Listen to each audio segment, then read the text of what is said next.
Ongi etorri Gogora Memoria Institutoak eskaintzen digu gure memoria buruzko topaleku honetara. Gaurko honetan Portugalete udalerriaren memoria bere herritarren artean ezagutzeko, lantzeko eta partekatzeko aukera luzatzen digu. Jardueraren ezberdinen bitartez. Tartean, Oroituz Portugaleteko elkarte memorialistak antolatuko duen solasaldi hau. Buenas tardes a todas y a todos, bienvenidos a Plaza de la Memoria. Como sabéis, es un programa del Instituto de la Memoria, la Convivencia y de los Derechos Humanos del Gobierno vasco, que tiene como objetivo dar a conocer, compartir y trabajar la memoria en los diferentes municipios de Euskadi. En este caso, ha recalado en Portugalete desde el día 21 de septiembre y lo hace a través de diferentes actividades, como exposiciones, proyecciones de documentales, testimonios de víctimas y charlas, como es el caso que nos ocupa ahora. En esta charla se va a trabajar precisamente esto que comentaba, compartir, conocer la memoria de Portugalete y hacer una reflexión crítica sobre el pasado, en este caso sobre la huella franquista que aún existe en este municipio. Nos acompañan para ello miembros de Oroitus. A mi izquierda está Esther Urbino, que es la presidenta de la asociación, José Manuel López, y Manuel Heredia en la esquina. Sin más, no me voy a dilatar más en esta presentación. Le voy a dejar a Esther, que es la presidenta de la asociación, que hable un poco de las actividades que desarrollan y un poquito más sobre la charla que van a exponer aquí ahora. Eskerrik asko, Roberto. Bueno, ni bebai aurkezpen txiki bat edo agur txiki bat egingo dut. Arratsalde on denoi, memoriaren bizikidetzaren eta giza eskubideren institutua da Gogoraren bidez heldu zaigun memoriaren plaza deritxon karpa Portugaletera. Guk gaur Portugaleten bertan sortua den Oroituz elkartetik hirukideren ekarpena edo alegina hurbildu nahi dugu zuengana. La huella del franquismo en Portugalete ezagutarazteko eta salatzeko be. Eskerrik asko Gogorari, beraz, eta zuoi denoi ona hurbiltzeagatik. Agradecía en euskera la invitación que nos ha hecho Gogora para que la Asociación Memorialista Oroituz Kultura Elkartea de Portugalete pueda difundir su reflexión sobre la huella del franquismo en Portugalete en el periodo que trabajamos, que es 1936-1977, y que 3 de sus miembros van a intervenir y que ya paso a presentar. José Manuel López Díez, investigador especializado en historia local, autor del Diccionario Histórico y premiado Diccionario Histórico de las Calles de Portugalete, colaborador de Tasio Munarriz y del Mareómetro, donde ha publicado varios artículos. Autor del dossier, que tenéis también ahí en la entrada a vuestra disposición, informe sobre símbolos públicos que incumplen la Ley de Memoria Histórica en Portugalete. Y tiene otros trabajos en preparación, como el itinerario por el Portugalete de la Segunda República y la Guerra Civil. Y Manuel Heredia Mañanes va a analizar otra huella que permanece invisibilizada, la de los años del franquismo más tardío, 50-70. También tiene un amplio conocimiento de la historia local, es miembro de Goldatu, colaborador de Euskal Memoria, impulsor y animador de proyectos culturales y médico ahora jubilado. En la pantalla iréis viendo diferentes eventos en los que Oroituz ha tomado parte y en especial quiero señalar la erección del monolito en Santa Clara en homenaje a las víctimas de la Guerra Civil y de la dictadura y en reconocimiento a todas las personas que lucharon por defender los valores democráticos y en contra del fascismo.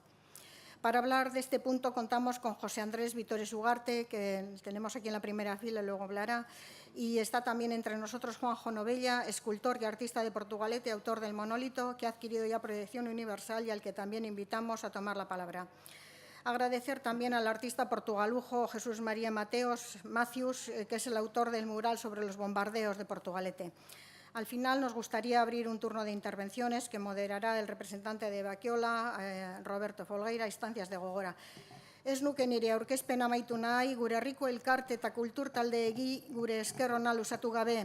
Gurekin, gure ekitaldietan parte hartzen egon dira Udal Musika Eskola, Udal Musika Banda, Txistuzal elkartea, Txalapartariak, Berriztasuna taldeko dantzari eta txistulariak, Elai taldekoak, denok bat otxotea, Marruka Komunikazioa, barka diesadaten baten bat ahazten badut, eta Barbiz taldea, hauek Mari da Penari egin genion omenaldian, eta gero ekainaren 22an monolitoaren aurrean egin zen omenezko ekitaldi herrikoian ere interpretatu zuten kantarekin burutu nahi izango genuke gaurko hitzaldia, hain zuzen. Horretarako, Keolako ordezkariak berbaldiak neurtuko ditu garaiz bukatu ahal izateko. He agradecido a los grupos del pueblo que nos han acompañado en nuestros eventos y agradecer también al Ayuntamiento de Portugalete que nos cede los locales para nuestras reuniones, los miércoles a las 19 horas en Santa Clara, así como los salones del Centro Cultural para otros eventos y al mercado también. Eskerrik asko guztioi eta aurrera, José Manuel. Bueno, mi intervención va a ser breve, ya que tenemos el tiempo limitado. Entonces, yo empiezo planteando una pregunta. Ya que el título de este acto de hoy es sobre la huella franquista en Portugalete, habría que preguntarse ¿dónde se ve más la huella del franquismo en la villa? Pues en lo mismo que en Baracaldo, Basauri, Bilbao, Erandio, Guecho o Valle de Trapa, en los símbolos públicos. Menciono estos municipios para que nadie piense que el caso de Portugalete es único y aislado, ¿no? Entonces, para denunciar y divulgar esta situación, Oritus publicó en enero de este año un informe sobre los símbolos públicos que incumplen la Ley de Memoria Histórica en Portugalete. Yo ahora no voy a repetir todo lo que escribí en él porque el trabajo está disponible para los interesados, como ha dicho Esther, ahí en el stand. Y además ya expuse su contenido en la charla que ofrecimos el pasado 23 de febrero en Santa Clara. También he hablado de ella el día 30 de enero de 2017. Simplemente voy a recordar que esos símbolos eran 6 denominaciones de calles, como mínimo, una de edificio público, el Panteón de los Caídos por Dios y por España, 138 placas del Ministerio de la Vivienda, 343 medallas de la Noble Villa y 2 nombramientos de hijos adoptivos del municipio.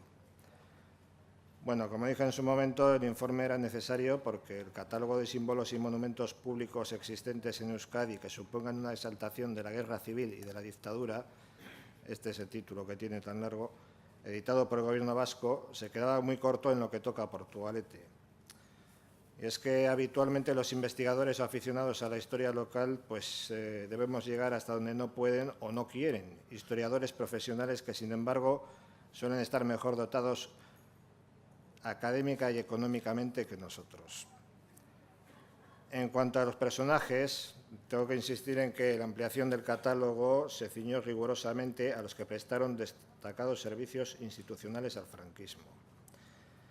La excepción es Federico Martínez Uriarte, el capellán y maestro de repelga fusilado por los republicanos, a quien algunos se empeñan en reivindicar, llevados al parecer por un respeto ciego a las sotanas, o eso me parece a mí. También ha sido tergiversada en algún foro la figura de Martín Fernández Villarán Fernández Cormenzana, hasta el punto de que han querido convertir a un concejal y empresario franquista muy influyente en Portugalete, en una especie de PNVista embozado. Y esto, que parece una exageración, lo puede comprobar cualquiera que entre en el mareómetro. Bueno, aún no se ha tomado ninguna decisión sobre lo que señala Oroitus en el informe, entre otras cosas porque el Ayuntamiento está discutiendo la aplicación concreta de la Ley de Memoria Histórica en nuestra villa.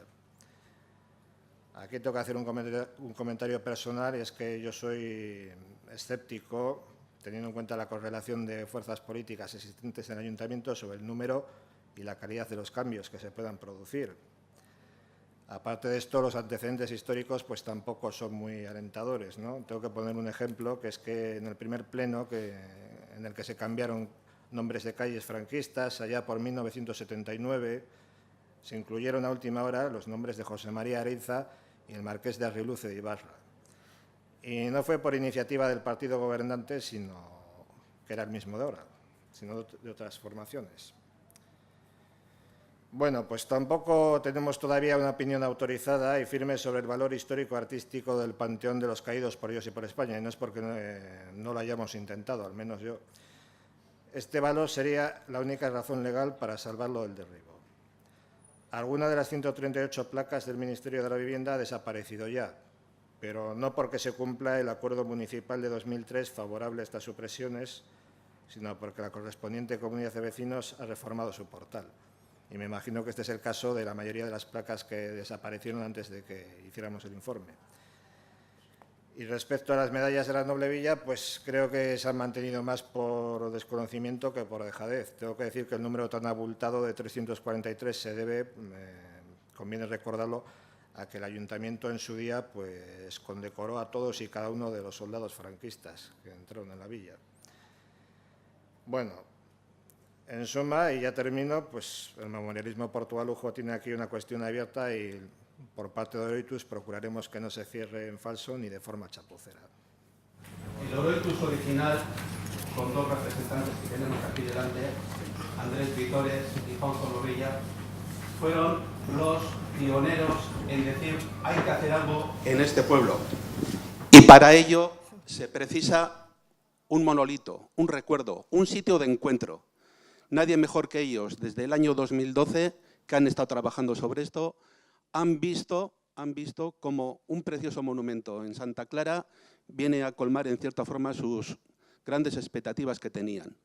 Es un monolito que ellos mismos van a ofrecer a todo el pueblo de Portugalete y a todo el que quiera honrar a sus compañeros, a sus familias que fueron represaliados en la larga noche del franquismo. Con vosotros, Juanjo Novella y Andrés Vitores. Sí, buenas tardes.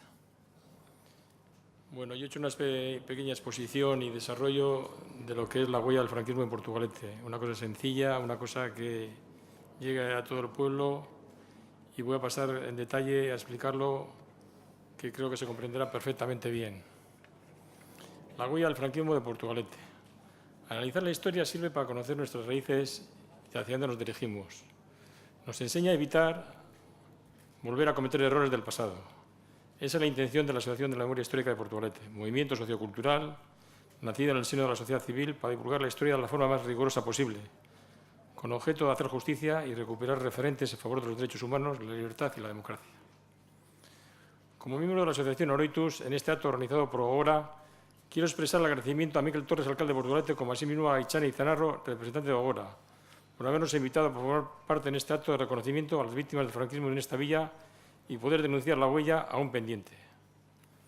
Sería prolijo hacer una descripción de las víctimas del franquismo o de los perjuicios sufridos, pues no es la voluntad de los portugalujos y portugalujas fomentar el espíritu de revancha porque envilece.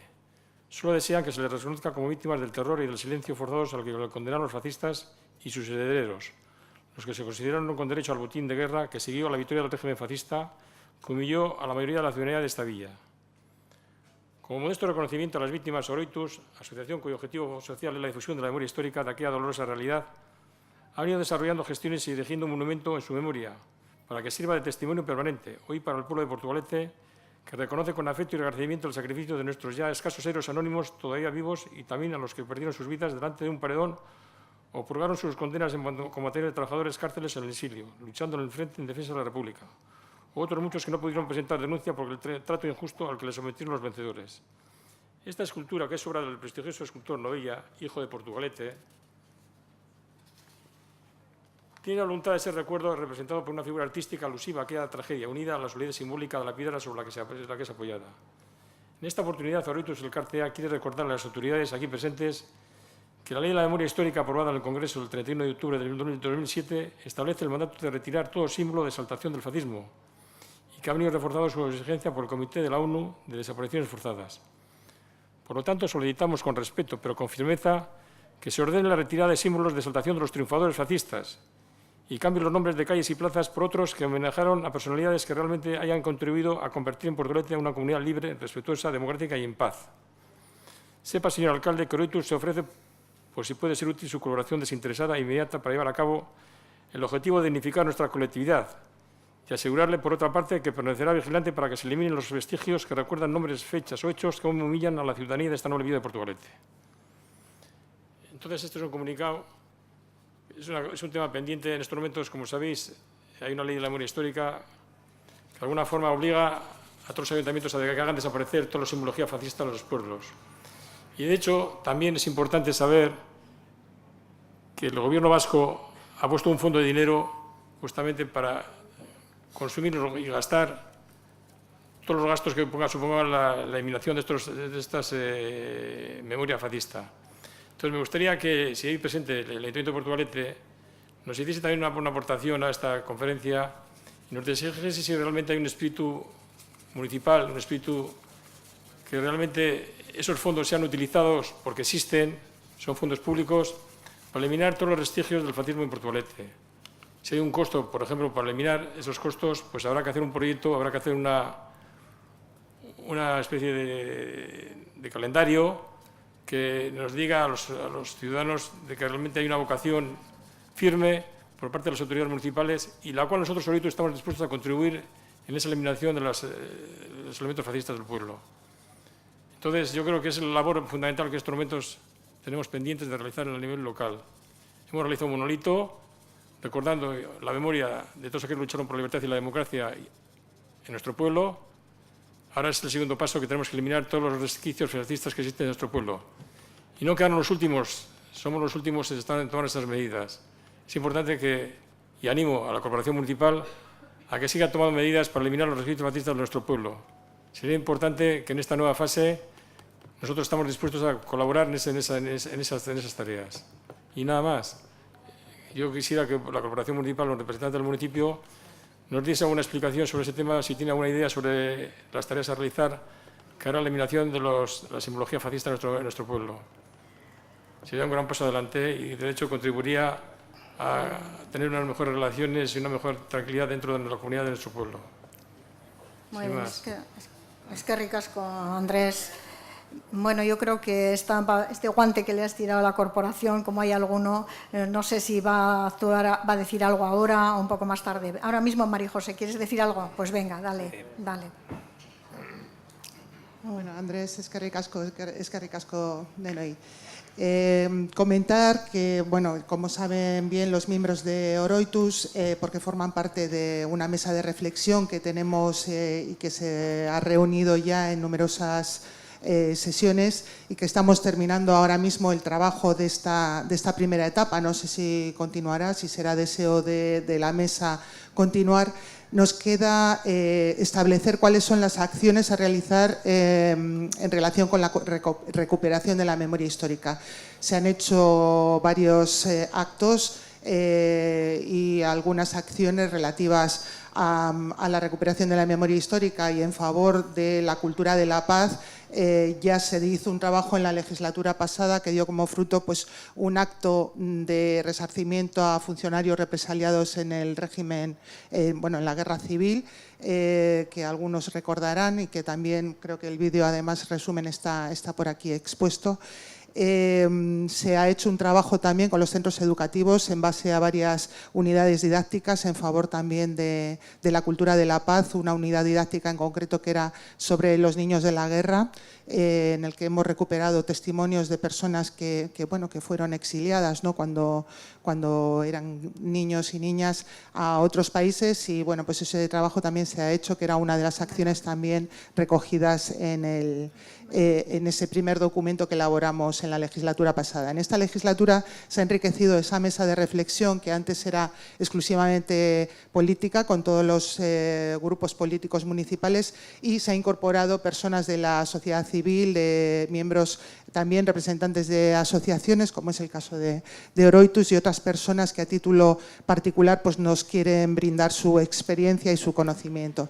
Entonces, como digo, falta una única sesión. Ya se hizo en la sesión anterior pues una lluvia de ideas, ¿no? sobre qué se debería continuar haciendo en relación con todas estas cuestiones de memoria histórica y una de las más importantes es precisamente la que están reivindicando hoy aquí los miembros de Oroitus, que es la retirada de los símbolos franquistas. Yo creo como va a ser una de las que vamos a priorizar seguramente en la mesa de trabajo, pues será una de las que se acometerá pues yo creo que de forma inmediata, pero siempre con una seriedad en base a una documentación y una reflexión y bueno, pues esperemos que sea, yo creo que el resultado que sea satisfactorio pues para todos.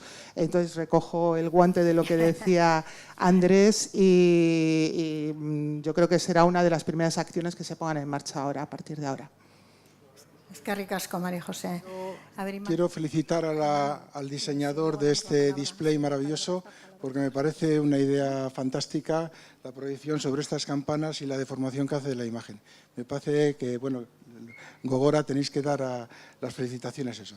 Segundo, yo tengo poco que decir de la obra, porque los artistas lo decimos todo cuando hacemos la obra, ¿no? Y ahí está hablando para siempre.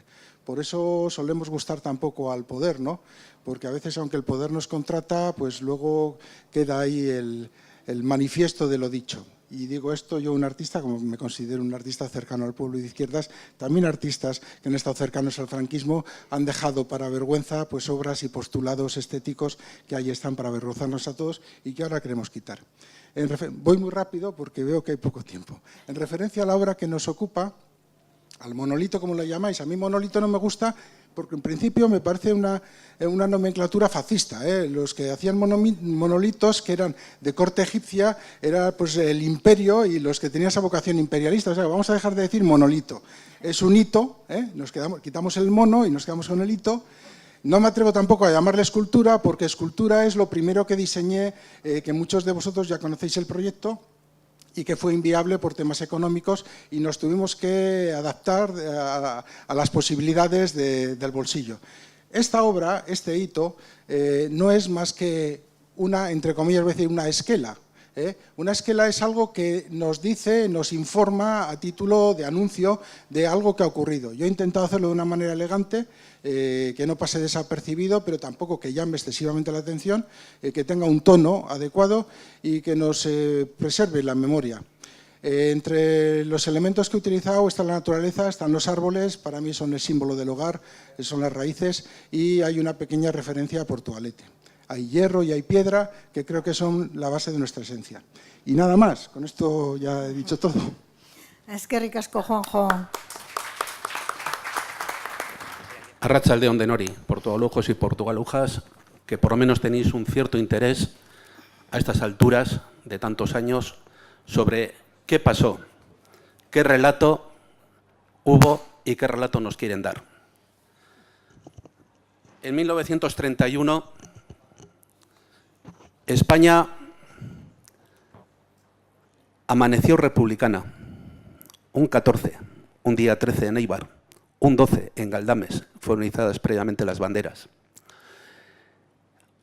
Aquel 14 de abril, disculpar,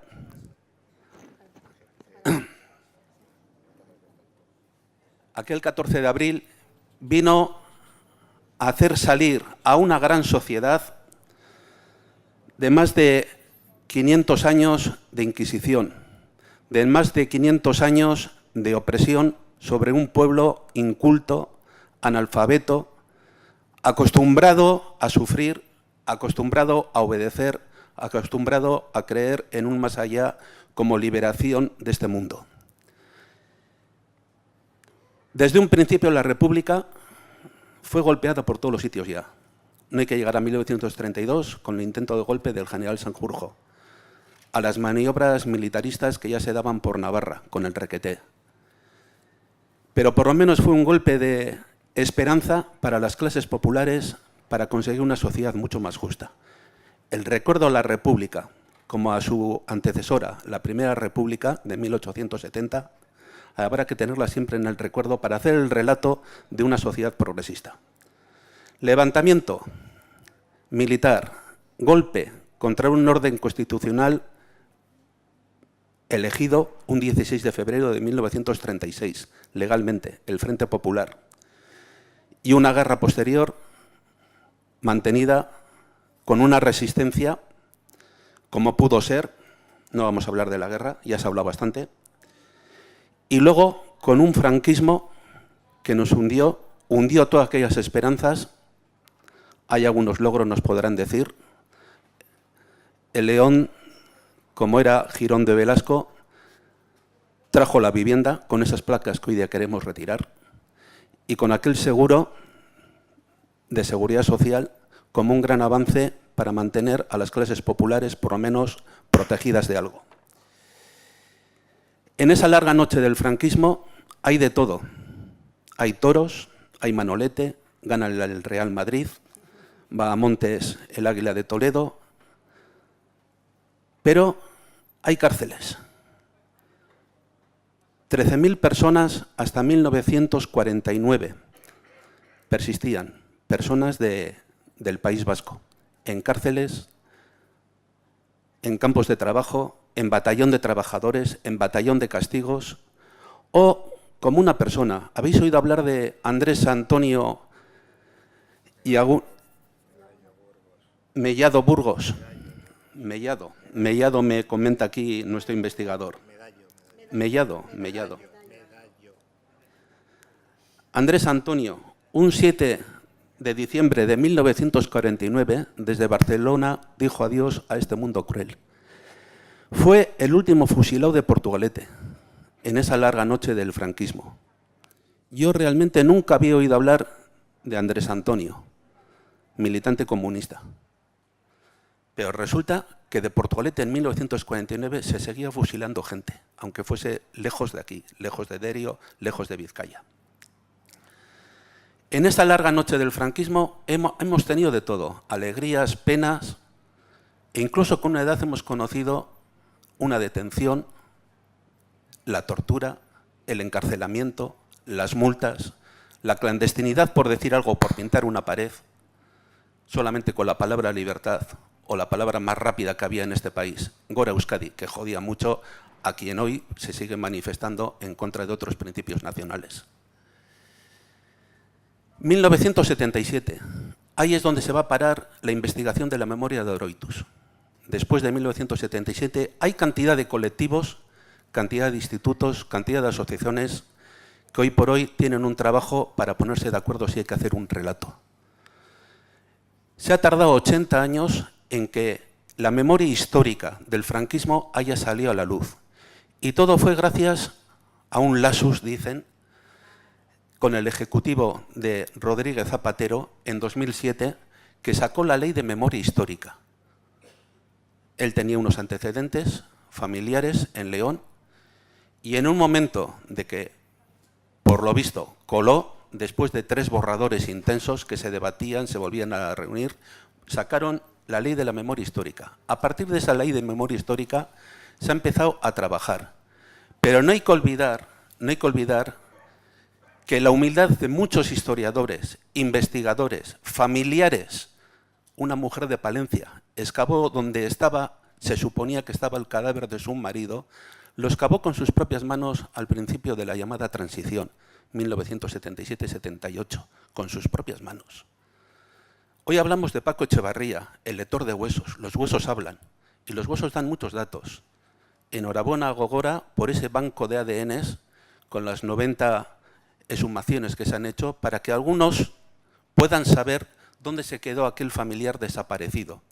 Bien sabemos que en el país, Vizcaya principalmente, no hubo la misma represión de los primeros tiempos, como en León, como en Castilla, como en Extremadura, como en Navarra, los 3.400 desaparecidos de Navarra, que gracias a la labor de un gran historiador que se nos fue, Jimeno Jurío, consiguieron clasificarlos hasta 3.400 personas. Ahí están en el gran muro de Sartaguda los nombres de todos ellos. En un sitio donde no hubo frente, hubo más muertos que en otras partes. Los muertos que se están haciendo exhumaciones en Vizcaya, alguna que se ha hecho en Guipúzcoa, en Elgueta, y en San Miguel, en el Goibar, de los que quedan todavía algún familiar en Portugalete, la familia Gandarias, ha sido simplemente exhumaciones de soldados que murieron con el fusil en la mano defendiendo los valores democráticos de la República y del gobierno del Lehendakari Aguirre. Por lo menos se están exhumando. No han quedado ahí como un Gudari, mejor dicho, un miliciano asturiano, que apareció rodeado todo de raíces en el frente de aquí del Arrabecho. A todos ellos, el sentido homenaje para ver un día si los 112.000 en que clasifica la ONU, el Departamento de Desaparecidos y de Derechos Humanos, que varias veces le ha pedido el Estado español que abra de una vez todas esas fosas que hay por ahí, 112.000 desaparecidos, el segundo país del mundo con más desaparecidos, es el triste honor que tiene el Estado español hoy todavía. de una vez se abran esas fosas y se cierre ya un pasado.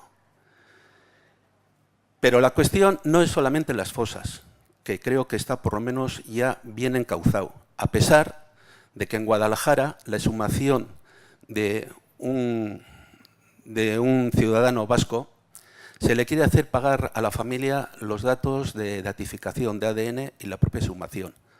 Por lo menos aquí en Euskal Herria y en otros sitios siguen abonando esa cuestión las autoridades, las instituciones.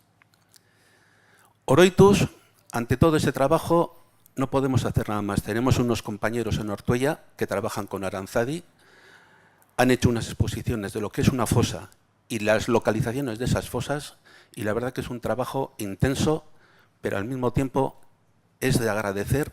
Se emocionan ellos cuando consiguen enlazar la familia con aquel hueso, con aquellos restos. Nosotros vamos a referirnos a Portugalete. Termina la guerra, 1939, y resulta que de Portugalete, de las 2.500 personas que parten al exilio la noche del 19, madrugada del 19 de junio de 1937, hay gente que vuelve, gente que se queda por Europa, gente que aparece en la URSS, de los que volverán años después, y gente que está dando vueltas durante 3 años entre Francia y Cataluña. Después del 39 hay un periodo de adaptación, reclamaciones, multas que se hacen pagar incluso a muertos. Es triste, pero la viuda tiene que pagar la multa de su marido, incautación de bienes, despidos.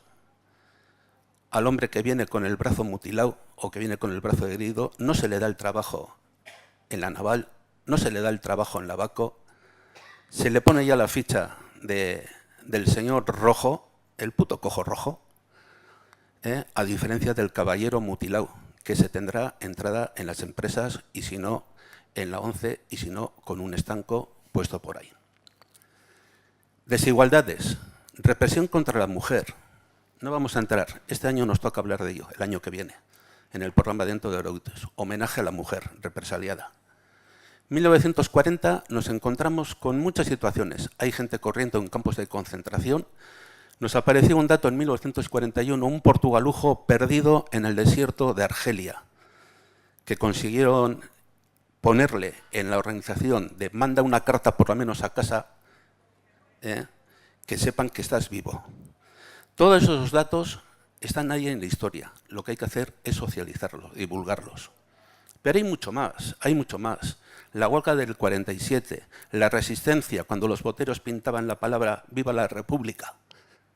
Hay muchas cosas más. Boteros y pescadores de Portugalete represaliados, mandados a la prisión, a la isla prisión de Pontevedra. Disculpad, tengo la garganta un poco cogida. Y, como mucho, Andrés Antonio Mellado, fusilado en diciembre de 1949. En los años 50, conflictividad social muy relativa, muy relativa. Autos de fe en Portugalete, con Chupiete al frente, para catequizar con las misiones del Nervión a todos los desafectos, a todos los que pasan de la religión, con una ría de procesiones y con perdona a tu pueblo, Señor, con altavoces desde la mañana hasta la noche. Portugalete fue bien colonizado y otra vez fue bien recuperado para el clero y angelitos para Dios. Ahí está todo el testimonio en esas fotos que hemos visto y los que vivíamos en el Cristo conocíamos lo que eran aquellos días del Corpus y aquellas procesiones masivas. Sería para hablar también de ello. Años 60, con las corporaciones de Bayo, con las corporaciones, vamos a decir, de la situación, por supuesto. Había sus más y sus menos. Había un refrán en Portugalete, tan malo es enero como febrero, refiriéndose pues, a un conocido jefe de la policía municipal, pero bueno, era la frase. Todavía nos acordamos, en el año 64, 65, en una berriguna convocada por el gobierno vasco en Guernica, pues a otro jefe de la policía municipal, Cipri, le habéis conocido los mayores, en la estación con la Guardia Civil y con otros jefes de municipales de la margen izquierda, mirando quién se bajaba del tren. O sea, todo Cristo acojonado. Y están hasta los de Portugalete aquí. Pero sí nos gustaría ver una situación que se produce con una corporación que el alcalde, viene de Sestao, José Manuel Esparza. Bajo él hay una permisividad para las fiestas de San Roque. Quiere contar con el pueblo. Organiza sus primeras paradas como el Coso de Castro, con reinas, con actividades de carrozas, dar un giro diferente que lo que estaba cogiendo el pueblo de Portugalete. Todas esas manifestaciones de colectividades, de grupos, el Ayalay, Lorabarri, Ikusgarri, Jatuna, Berristasuna, el ambiente vasquista de las fiestas. Habría que recordar aquellos titulares de los años 50, Angulo, Tininarana, Vicen el Ojalatero, manteniendo con el chistu incluso con riesgo de a veces de ser detenidos, como algunos titulares fueron una noche de San Juan de 1969, y bajados al ayuntamiento con toda una manifestación de niños, de madres y de padres para pedir al ayuntamiento a ver qué pasaba, que se habían detenido titulares. Eso tocó en los años 60 y en los años 70. Pero resulta que la transición se viene dando de muchos antes, la transición que conocimos en el 76 y en el 77. Y aquella transición fue acompañada con alguien que quería poner orden. Una guardia municipal, bien militarizada, a las órdenes de un antiguo legionario, creyente de Dios, que cuando venía a Vizcaya lo primero que hacía era ir a postrarse a los pies de la Virgen de Begoña y luego ir a besar a su madre. El número, cabo y después jefe, Lindosa, bastante conocido, que si bien por poner un orden en la calle no dejó de hacer otra serie de actividades. En los juicios de Burgos de 1970 se destacó la Guardia Municipal, antes que la Guardia Civil, por encararse y tratar de disolver a los estudiantes de náutica. Hay gente que lo vivió y gente que fue detenida. Algún día lo contará. Las palizas, las pintadas, las intrusiones en la iglesia, las apariciones de esos cuerpos que se llamaban los incontrolados, Guardia de Franco, Falange, la sede estaba en Sestao, disculpar. Junto con otro alcalde de la zona, Caño en Baracaldo, con otra guardia pretoriana, empezaron a inmiscuirse en labores meramente ya represivas y políticas. Cacheos de la gente que venía del tren para ver dónde estaban las hojas en la mochila de los libros que veníamos de la universidad. Retenciones arbitrarias y cacheo general en las escaleras del campo de la iglesia o en cualquier parte del pueblo donde se había visto una siembra de hojas. Seguimiento, por ejemplo, que sepamos a una persona que está aquí sentada con la pistola en la mano por la calle Zubeldia. Hay muchas cosas, pero lo más triste de todo eso, que eso formaba parte de una política represiva que se iba a dar mucho más tarde, en el estado de excepción de 1975. Cuando algunos todavía recordamos con la pistola en la mano arrancar una icurriña de una persiana a la Guardia Municipal en vísperas de los fusilamientos de Chiqui, de Otaegui, de Baena y del resto de compañeros de la militancia comunista del Estado español. Las multas al médico Alday de Portugalete, orgulloso de haber tenido una multa por haber hecho un acto de desagravio contra la entrada y las palizas a los curas de la parroquia de Santa María, fue otra cosa que, como médico, a mí me llegó al alma. Alday, pero ¿cómo te metes tú en estas cosas? Porque tengo sentimientos heredia. Un saludo a mi compañero Ángel Alday, que está un poquito flojo, está un poquito flojo de salud, el que nos libró de muerte segura a algunos vecinos de Portugalete. Siempre me emociono y disculparé, no es una técnica, pero es que hay cosas que se viven y cosas que al contarlas, vamos, nos llega de congoja. Hay una cosa en esos años de la Corporación Esparza que se va a tener que sacar a la luz. Está el testimonio, están los testigos. Ya no es como en aquella guerra del 36 y la posterior dictadura de la época del hambre. Esa gente ya es mayor, muchos se nos han ido muchos testimonios, muchas vivencias, muchos miedos, muchos sufrimientos, muchas congojas y mucho miedo a hablar. Muchos se han ido con sus frustraciones a la tumba. Alguno contaba alguna vez algo, pero un silencio acojonante. Eso es lo que consiguió el sistema. Que nos autorreprimiésemos, que tuviésemos miedo de contar algo. No te metas en problemas, que la cosa está muy jodida. No te metas. No hagas llorar a tu madre. El sentido es que os voy a decir que esa corporación Esparza tiene una deuda, primero, con las propias corporaciones que vinieron después y sobre todo con el pueblo de Portugalete.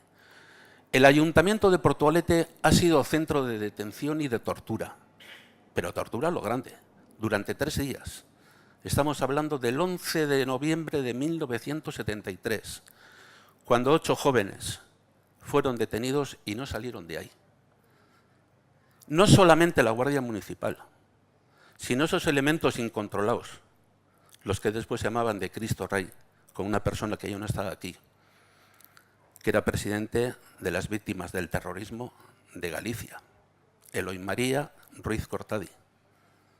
Cuando salgan esos testimonios, muchos diremos, pero eso si yo no lo sabía. Esos viven, las personas que lo vivieron, los protagonistas viven, y eso es una cosa que habrá que sacarlo a la luz. Esa es la labor que Oroitus quiere sacar, todo ese silencio, todo lo que no ha venido en el relato, todo lo que no ha aparecido escrito. Se va a avanzar algo este año con un nuevo libro de Tasio Munarriz sobre esos años, pero hay muchas cosas que están todavía ahí dentro y no se quieren contar. La congoja, el miedo, el lloro, cuando a uno evoca lo que pasó, cuidado, hay que respetarlo. Es muy duro, es muy duro. Por seguir en esta breve descripción, Oroitus, desde que nos juntamos, tenemos diferentes sensibilidades. No es el Oroitus original, como nos ha contado Novella, como ha dicho Andrés. Estamos muchas más sensibilidades de personas. Tenemos 3 criterios claros para seguir adelante con esta asociación memorialista. La verdad hay que sacarla con el testimonio, con la investigación y con el historiador. Justicia, entiéndase como cada uno quiera. Por lo menos la ley de 2007, Ley de Memoria Histórica, prioriza que las víctimas puedan relatarlo. Pero la reparación, ay amigo, ahí estamos. La reparación, ¿qué se repara aquí? ¿Qué se repara? ¿Cómo se repara?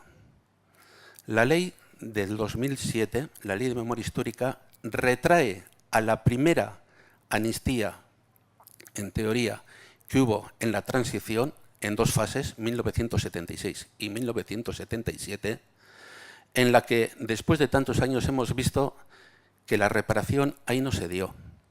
Se dio simplemente una ley de punto final para que el antiguo régimen, sus funcionarios, entender lo que queráis, todo el que había tenido responsabilidades, Tribunal de Orden Público, Cuerpo Superior de Policía, Servicios del Estado, Benemérita, jueces, diferentes funcionarios con la chapa y la medalla todavía de la Guardia de Franco, con la pistola, el 765 en la mesilla, cuando ibas a atender igual a algún domicilio y la veías con un rosario encima de la mesa. No sabíamos qué querían decir con aquello, pero bueno, a mí creo que me conocían. Todo eso quedó como sin más, como si no hubiera sucedido, como si hubiera sido un mal sueño. El Estado español, España, se acuesta todavía con las llamas del franquismo, pegando sus llamaradas, y a la mañana siguiente nos levantamos en una democracia. No pasó nada más. Tuvieron que pasar esos años, 30 años, hasta el 2007, para que a la luz de esa memoria, que dejaba sin tocar la amnistía del 77, se nos hubiera un camino al memorialismo, a pesar de que antes había elegido gente que había estado trabajando, como se contó, Jimeno Jurío en Navarra y diferentes compañeros en Valencia, en Andalucía, en Cataluña y tímidamente en Castilla. La ley de la memoria histórica no habla de la reparación, habla de honrar, habla de reparar con ese monumento, el memorialismo con el monolito, la convivencia, la reconciliación. Pero, rebuscando un artilugio, resulta que los crímenes del franquismo son crímenes contra la humanidad. cuando ha habido madres embarazadas fusiladas. Hay algún caso. Cuando ha habido los desaparecidos, cuando ha habido la tortura, cuando ha habido la negación de medios de expresión, periódicos, es decir, la ley pura y dura del franquismo. No había más expresión que el relato y la versión oficial. Guernica, aquí no voló ningún avión, la quemaron los asturianos, los rojos, como el puente colgante. Entonces estamos ante una situación de que el relato, ojo con él, el relato, la versión oficial, resulta más falsa que todo lo que se pueda decir. Por eso la labor del memorialismo tiene esa obligación de sacar a la luz todo lo que haya habido de verdad. La reparación, como os digo, se abrió una opción, que se estuvieron buscando diferentes juzgados, diferentes legislaciones por el mundo. Y resulta que cayó en un juzgado número 1 de Buenos Aires, con la juez María Servini, que interpuso una querella, la 4591/10, en el año 2010, contra el franquismo, sus causantes, sus mantenedores y, en caso de que viviesen, sus responsables. Hay una persona que solamente por representar el horror de lo que supone estar detenido 3 días en unos calabozos, pasar por unos cuartos de tortura, 3 días, un estado de excepción que se pueden prolongar hasta 11 días. Antonio González Pacheco, alias Willy el Niño, fue llamado a declarar. Creo que participaron todavía en colectivos para ayuda para niños y en algunos cross solidarios. Está en forma todavía. Un sindicalista, Juan Luis Uriz, algunos igual le conocéis, estando siendo interrogado, entre comillas, porque caían más hostias que interrogatorio, por el citado Antonio González Pacheco, el compañero que le acompañaba en aquellas pesquisas, a Willy el Niño, le dice textualmente: te estás pasando, ten cuidado, no te vaya a ocurrir como con el otro y lo mates. Y Antonio González Pacheco le comenta, Uriz lo recordó y lo contó después ante el juez: no pasa nada, hacemos como el otro, se le tira por la ventana y decimos que se quería escapar. El caso del joven Ruano, 1969, creo que fue en el estado de excepción de abril de 1969, después de 3 días detenido, apareció muerto después de haber caído de una ventana, de un piso que se decían que habían ido a registrar. Lo mejor de aquel caso, antes de pasar por la autopsia obligatoria, es que de la paletilla izquierda, creo recordar, faltaba un cacho de hueso de paletilla. Quedó en el testimonio de la autopsia, pero no se sabía por qué faltaba ahí un cacho de omóplato, que estaba cerrado. Resulta que 22 años después se juzga a 3 personas, 3 funcionarios que habían estado en esos interrogatorios. Me dice aquí el compañero que quiere berrear. Lo único que eso es tan extenso que la verdad que una larga noche de 40 años yo no la puedo resumir en 20 minutos. Disculpad, voy a cortar enseguida. Aquella paletilla tenía un disparo de bala. Y el hecho, como posteriormente ha habido muchos casos, fue después de darle un disparo, tirarle por la ventana. 22 años después, de 1977, estamos ya en el 99, una de las personas que formaba parte de un ejecutivo del Partido Socialista era Rubalcaba. Y Rubalcaba fue amigo íntimo del estudiante Ruano, que murió con 22 años. No sé si el hecho de llevar a 3 funcionarios 22 años después de la llamada transición a un juzgado supone un acto de justicia, o por lo menos de tener conciencia. Pero esa reparación, esas querellas abiertas en Buenos Aires, de que de Portugalete tenemos por lo menos un querellante, José Moreno, querellante como Gudari del Batallón San Andrés y por haber sido prisionero de Franco.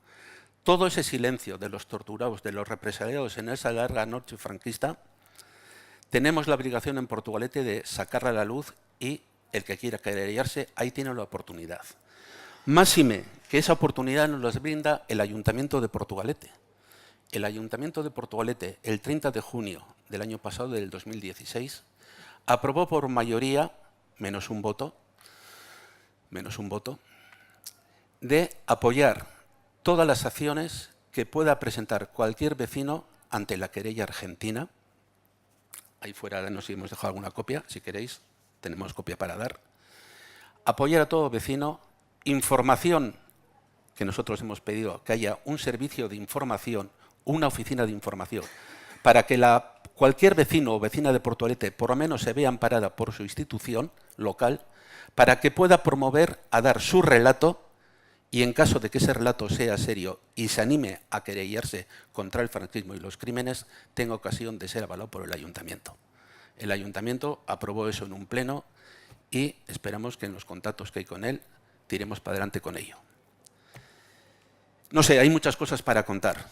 Hay muchas cosas para contar. Yo lo único que quisiera decir es que dentro de la ley de la memoria histórica o dentro del memorialismo y de la investigación hay una cosa que yo como familiar y Oroitus, como el trabajo que se ha hecho, es el agradecimiento que tuvo a niños, familias de Portugalete, que entre 1937 y 1939 el pueblo de Cataluña y las instituciones recogieron, dieron de comer, trabajo, formación y después de nuevo al exilio otra vez para Francia a cantidad de familias de Portugalete. Entre las que me honro de pertenecer, la familia Heredia. Moltes gràcies al poble de Catalunya, al govern, a les municipis, a les sindicats i a tot el poble solidat de Catalunya. Catalunya a notre cor, Catalunya eterna, Catalunya vivirà.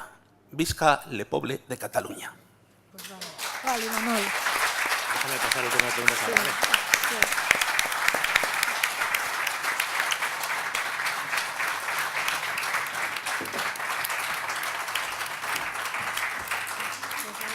Es que ricasco, Imanol. Yo es que echaba en falta que hubiéramos hablado de Víctor, ¿no? Porque él dejó su sangre ahí, ¿no? Justo al lado de las escaleras que van a la rancha. Una cosita nada más. Hemos oído hablar de la transición como un modelo, ¿no? Y en el fondo fue un modelo, ahora vemos que es un modelo a no seguir, porque la catarsis que tuvo que haber sido ese paso por la justicia, ese momento de violencia, ese momento de lloro y de pedir cuentas no se dio, se sustituyó por una callada y fue modelo y lo estuvimos exportando por todo el mundo. ¿Qué transición más modélica la de España? ¿Qué modelo España? Vemos ahora que pasa el tiempo y lo que ocurre es que lo que no hicimos entonces lo hacemos ahora, lo hacemos a destiempo y lo hacemos mal. Y los que tenían que haber pagado no han pagado. Están en la gloria con su señor, con Chopitea, que estarán comiendo chocolate con churros con las familias de bien de Portugalete, ¿no? Y solamente esto, o sea, no fue una transición modélica, fue un modelo a no seguir. Es algo que a los pueblos que estén sufriendo ahora mismo les tiene que servir, ¿no? Que la justicia, si es justicia, tiene que ser pronta, tiene que ser rápida. Nada más. Es que ricasco. Te quería preguntar si en todos los casos la simbología franquista del municipio debe ser retirada o se puede contemplar algún caso de resignificar algún tipo de elemento que está en el municipio. ¿A qué te refieres con lo de resignificar? Darle un significado diferente para el que fue hecho. Estoy pensando básicamente en el panteón que hay en el cementerio. Lo veo un poco difícil. Bueno, creo que, a ver, si no es eso mismo que tú estás diciendo, parece que hay algún antecedente en Bilbao con un monumento que hay en el cementerio de Derio al lado de un paredón en el que se fusiló a varios militares franquistas que les pillaron con la mano en la masa, conspirando contra la República, les hicieron un juicio popular y les mataron contra la pared. Y me parece, no estoy muy seguro, que en su día se resolvió judicialmente que se quitaran los nombres y se dejara el monumento. A mí eso me parecen salidas en falso. O sea, eso es un poco lo de decir lo de ojos que no ven, corazón que no siente, ¿no? O sea, tú puedes quitar todos los símbolos externos, pero el monumento no deja de ser lo que es. Entre otras cosas porque existe documentación para demostrar que se construyó con una finalidad. Yo creo que por quitarle unas letras o unos símbolos concretos no cambia el significado último que tiene. Yo en ese sentido soy bastante radical, pero también estoy de acuerdo con que si se demuestra, digamos, de una forma fehaciente que el monumento en cuestión tiene un valor histórico o artístico, pues puede ser conservado. Aquí en Portugalete yo creo que no se da el caso, pero bueno, igual alguno que se pudiera asimilar podría ser el caso del escudo de la Hacienda en Bilbao, en la Plaza Elíptica, ¿no? Que ahora mismo lo están desmontando. Por lo que yo sé y las infografías que han hecho y demás, pues parece que se puede hacer una obra bastante aparente quitando todos los elementos franquistas. Pero desde mi punto de vista, creo que, a ver, forma parte todo de un todo y queda un poco extraño pues darle a un edificio que ya en su monumentalidad es claramente franquista, pues darle un toque, digamos, entre comillas, democrático, quitándole unos elementos determinados. Es un poco difícil. Yo pienso que ese monumento se tiene que eliminar porque representa la historia del fascismo y fue financiado por las familias más fascistas de Portugalete. Y no financió parte del pueblo de Portugalete, como alguien dice que lo financió parte del pueblo. Eso no es cierto. Lo financió la gente de adinerada de Portugalete, la gente que contribuyó al fascismo, la gente que subvencionó al fascismo. Y eso fue financiado por todos los fascistas de Portugalete, que es la gente más adinerada. Ese monumento se tiene que desaparecer totalmente. Se tiene que eliminar porque representa la victoria de los fascistas. Punto. Sí. Bueno, ya terminando, queríamos escuchar al final el vídeo que cantan los Barbies, que han sido los que nos han acompañado tanto en el monumento, en el reconocimiento a Mari da Pena como en la inauguración del monolito. Y os invitamos pues, a que nos acompañéis acudiendo a nuestras citas, a que os animéis a ser socios de Oroitus y a que compréis algún producto del stand, que está el librito de, bueno, el fasting de José Manuel. Bueno, besterik gabe, eskerrik asko denoi eta... Chispas, Pérez Elespe, compañero del Colegio Santa María muchos años. Solo recuerdo una cosa. El día que se hizo, aquel domingo, que hacía sol en Portugalete, y Portugalete estaba abarrotado, como la plaza. En el ayuntamiento hubo 60 personas contra la pared, escaleras y bajos. Y a la frase de ¿cómo están ustedes?, me acuerdo de un comisario de Baracaldo, el Pipas, que con la cachimba iba dando, como tocando marimbas, las cabezas de todos. Mientras tanto, todo eso estaba amenizado con los gritos de una persona en la llamada Perrera, ahí a la entrada de las escaleras a mano izquierda, que le estaban poniendo fino. Y era un vecino de Portugalete, Sergio Yegorov Aranceta. Le pusieron fino. A los demás nos quedamos con eso y luego lo que nos cayó en comisaría en Indaucho. Estuvimos como muchos, el que más, yo salí de los últimos, 3 días. Y la solidaridad que hubo con la familia Pérez Elespe se manifestó sobre todo en aquellas multas que cayeron, todavía la guardo. 10.000 pesetitas de las de entonces.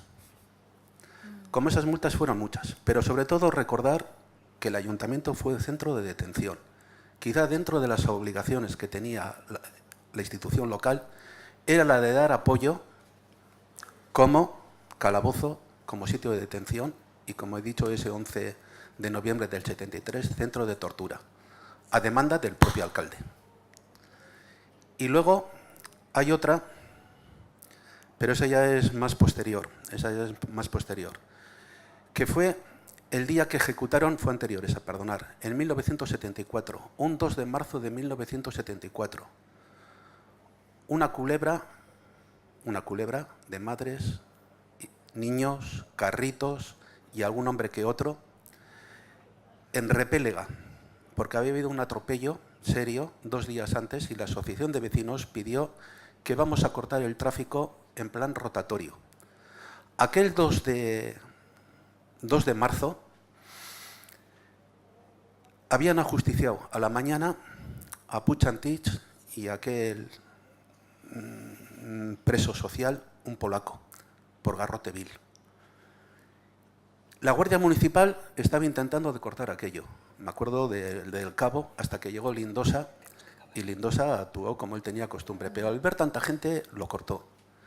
Y en esto aparece una brigadilla de coches con la persona más siniestra que me he podido echar en la cara yo en un interrogatorio, el capitán Antonio Hidalgo.